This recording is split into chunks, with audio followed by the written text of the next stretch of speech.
ବରୁଣେଶ୍ୱର ପୀଠରେ ଆମିଷ ରୋଷେଇକୁ ବାରଣ କରିବା ପାଇଁ ବିଞ୍ଝାରପୁର ଥାନାରେ ଦାବିପତ୍ର ପ୍ରଦାନ।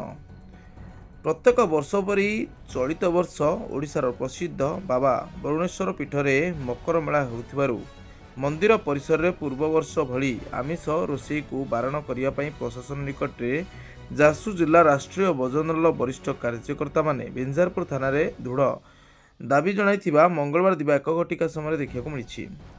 ତତ୍ ସହିତ ମେଳାକୁ ବିଭିନ୍ନ ଅପେରା ଆସୁଥିବାରୁ କୌଣସି ଅଶ୍ଳୀଳ ନୃତ୍ୟ, ହିନ୍ଦୁ ସଂସ୍କୃତିକୁ ଆକ୍ଷେପ କଲାଭଳି କୌଣସି ନାଟକର ସଂଳାପ ପରିବେଷଣ ନ କରିବା ପାଇଁ ଜିଲ୍ଲା ପ୍ରଶାସନ ନିକଟରେ କାର୍ଯ୍ୟକର୍ତ୍ତାମାନେ ଦୃଢ଼ ଦାବି ଜଣାଇଥିବା ଦେଖିବାକୁ ମିଳିଛି।